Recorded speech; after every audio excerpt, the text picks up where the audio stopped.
प्यारे बच्चों, good evening. आज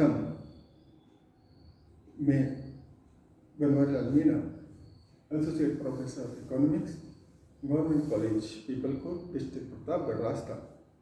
आज हम आयुक्तालय कॉलेज शिक्षा द्वारा ऑनलाइन क्लासेज के क्रम में हम सांख्यिकी का जो महत्वपूर्ण टॉपिक चल रहा था, विषमता का, उसका जो महत्वपूर्ण हम अध्ययन कर रहे थे, ये सभी क्लासेज के लिए, चाहे वो BA, BCom, MA, MCom, विभिन्न प्रतियोगी परीक्षाएं सभी के लिए उपयोगी है। उसमें हमने विषमता की परिभाषा और उसके कौन कौन से माप होते हैं उनका अध्ययन किया। आज हम एक सवाल द्वारा समझने की कोशिश करेंगे कि विषमता की कैलकुलेशन कैसे करते हैं। हमारे पास विषमता निकालने के लिए दो मेजरमेंट है, एक काल्पिएशन का और एक बाउले का। काल्पिएशन का जो विषमता का मेजरमेंट है उसको हम प्रथम माप कहते हैं, और बाउले का जो विषमता का माप है उसको हम द्वितीय माप कहते हैं। आज हमें एक सवाल दिया हुआ है और उसमें x दिया हुआ है 0 से 10, 10 से 20, 20 से 30, 30 से 40, 40 से 50, 50 से 60, 60 से 70 और 70 से 80, ये x दिया हुआ है। साथ ही साथ इस सवाल में हमें बारंबारता यानी फ्रिक्वेंसी भी दी हुई है, 3, 9, 15, 24, 12, 8, 7 और 5, और इनका टोटल अगर हम देखें फ्रिक्वेंसीज का तो ये, और हमें कहा गया कि इसका विषमता निकालिए, विषमता गुणांक भी निकालिए। हम पहले विषमता की बात करें। अब जब हम इसकी विषमता निकालें तो हमारे पास हमारे विचार में दो महत्वपूर्ण माप आते हैं, काल्पिएशन का और बाउले का। दोनों से हम इसकी कैलकुलेशन करना चाहें। पहले हम बाउले का अध्ययन करते हैं, जिसको हम द्वितीय माप कहते हैं, और उसकी सहायता से हम इसकी विषमता कैसे निकालेंगे उसका अध्ययन करते हैं। हम जानते हैं कि बाउले का जो विषमता का सूत्र था SKQ बराबर Q3 plus Q1 minus 2N था। यानी अगर हमें विषमता निकालनी है बाउले के अनुसार तो प्रथम चतुर्थक, तीसरा चतुर्थक और साथ ही साथ माध्यिका, हमें इनकी आवश्यकता पड़ेगी। और अगर हम इसका गुणांक भी निकालें विषमता का तो ये बन गया था Q3 plus Q1 minus 2N upon Q3 minus Q1, Q3 में Q1। यानी कुल मिलाकर बाउले के अनुसार अगर हम विषमता का माप करें तो हमें Q3, Q1 और माध्यिका तीनों की गणना करनी ही होगी।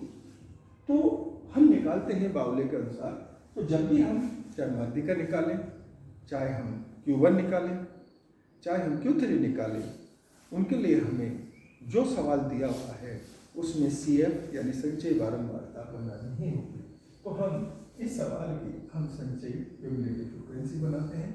पहली संख्या F की वैल्यू 3 और 9 हो गए 12, 12 और 15 हो गए 27, 27 और 24 को अगर हम जोड़ें तो ये होते हैं हमारे 37, 47, 51, ये हो गए 51, 51, ये हो गए 63, ये हो गए 71, 78 और 83।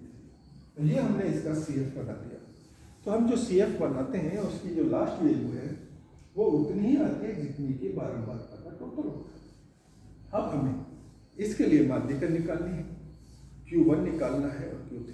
तो माध्यिका निकालने के लिए हमने जैसे कि पढ़ा था कि m बराबर फॉर्मूला था L1 plus n/2 minus C upon F into I। ये सारी चीज़ों की हमें आवश्यकता होगी। तो n/2 हमें सबसे पहले देखना होगा कि n/2 कहाँ है, कितना है, और वो किस CF में आता है, उसके अनुसार हम वर्ग का निर्धारण करेंगे। और फिर हम L1, C, F और I सारी चीज़ें निकाल कर इस फॉर्मूले में हम पुट करेंगे। तो सबसे पहले हम देखें n/2 की वैल्यू। n है हमारा 83 अपॉन 2 से अगर हम इसका डिवाइड करें तो ये हमारा आता है 41.5, यानी 41.5, यानी ये n/2 की वैल्यू है। तो n/2 हमारा आ गया 41.5। इस n/2 को हम देखते हैं कि जो हमारा CF है, क्यूमुलेटिव जो फ्रीक्वेंसी है, उसमें ये कहाँ पर आता है। तो n बाई 2 हम देखें 41, तो वो ये तो कम है, वो आएगा इसके अंदर 51। यानी ये हमारा एक वर्ग का निर्धारण हो गया n बाई 2 के अनुसार, अर्थात हमारा जो वर्ग आया वो ये निकल गया। इसके अनुसार हमने L1 नोट कर लिया, यानी लोअर लिमिट वो हो गई हमारी 30। साथ ही साथ इसका इंटरवल भी हमने नोट कर लिया, वो भी हो गया 10। हम सारी चीजें नोट करते जाते हैं। जब हम माध्यिका निकालते हैं कि जो वर्ग हमारा निकलता है n बाई 2 से, उससे पहले वाली जो क्युमुलेटिव फ्रीक्वेंसी है उसको हम C के नाम से जानते हैं। तो हम वो भी देखें, तो यहाँ C हमारी हो गई 27। साथ ही साथ जो वर्ग हमारा निकल कर आता है उसकी जो बारंबारता है यानी L, वो भी हमारा निकल कर आ गई 24। यानी हमारे पास जो इस माध्यिका का फॉर्मूला है उसमें रखने के लिए L1 जो वर्ग हमारा निकला उसकी लोअर लिमिट, वर्ग किससे निकाला n बाई 2 से, n हमारा था 83/2 यानी 41.5। उससे हमने देखा कि वो CF में कहाँ आ रहा है 51 में, तो L1 हमारा होगा लोअर लिमिट, I यानी इंटरवल, उस वर्ग का वर्ग अंतराल हुआ हमारा 10, C जो वर्ग निकला उससे पहले वाली संचयी बारंबारता वो हुई हमारी 27, और F का मतलब हुआ कि जो वर्ग निकला उस वर्ग की बारंबारता वो हुई हमारी 24। इन सारी ही चीजों को अगर हम फॉर्मूले में पुट करें तो हम देखते हैं L1 है हमारा 30 प्लस ब्रैकेट n बाई 2 है हमारा 41.5 माइनस C है हमारा 27 अपॉन F है हमारा 24 और I है हमारा।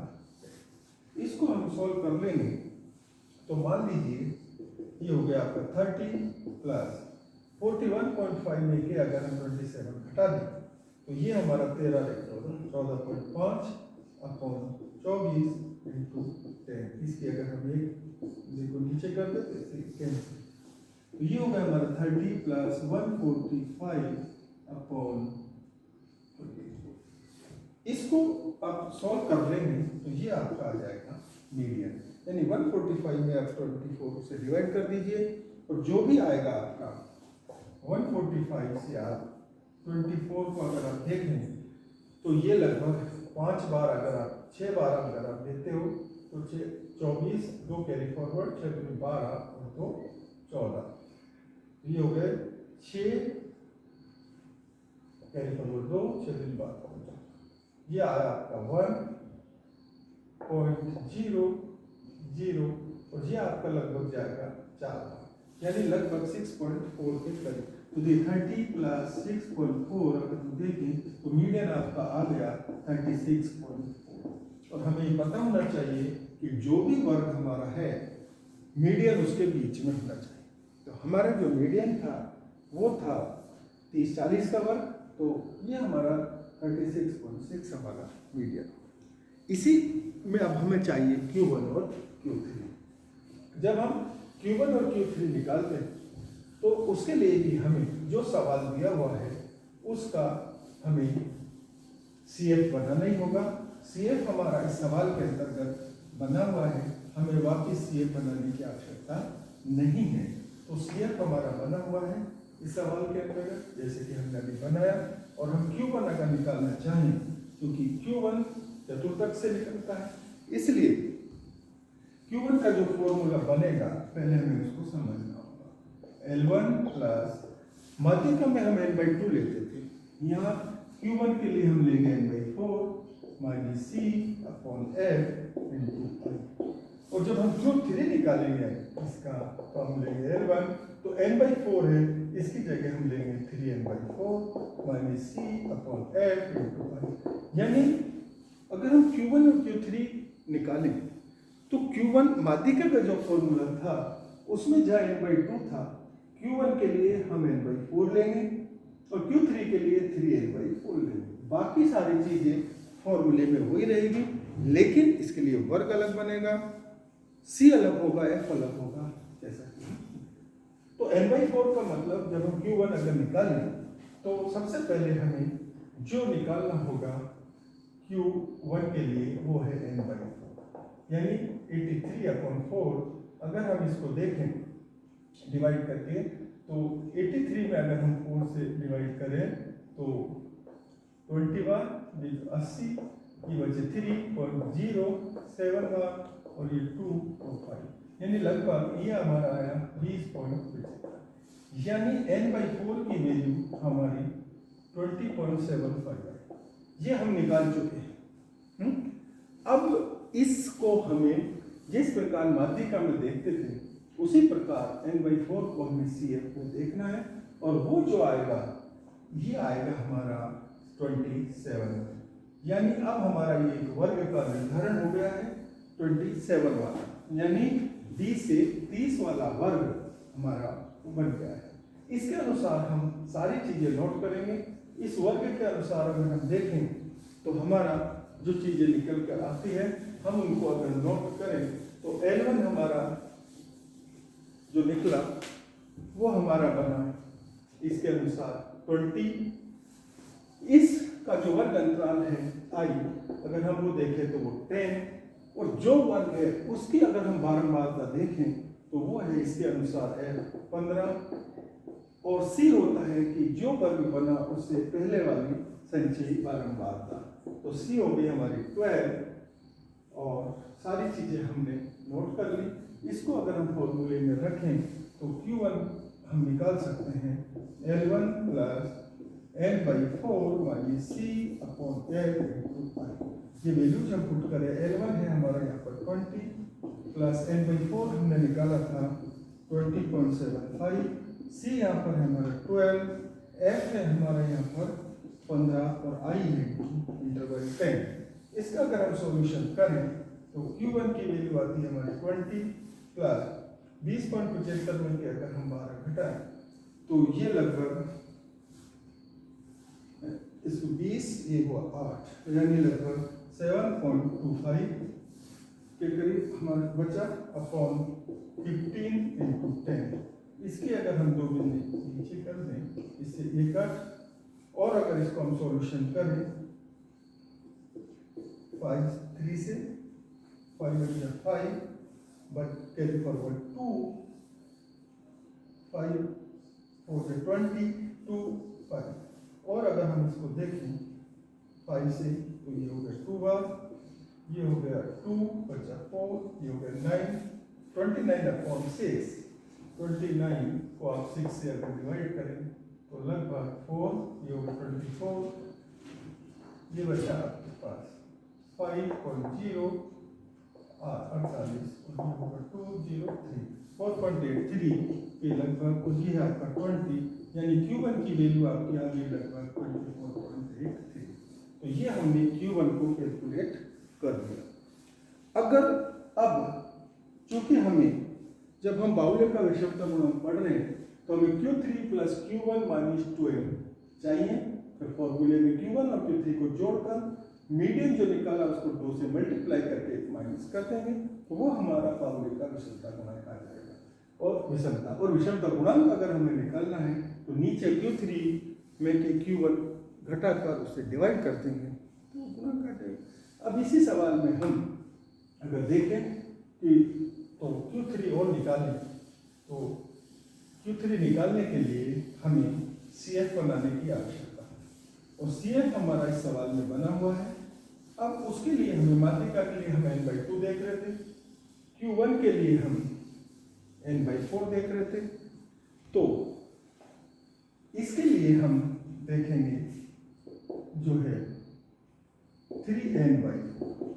तो n/4 जब हमारा 20.75 था तो इसका ये 3 अगर हम करें तो ये लगभग आएगा 2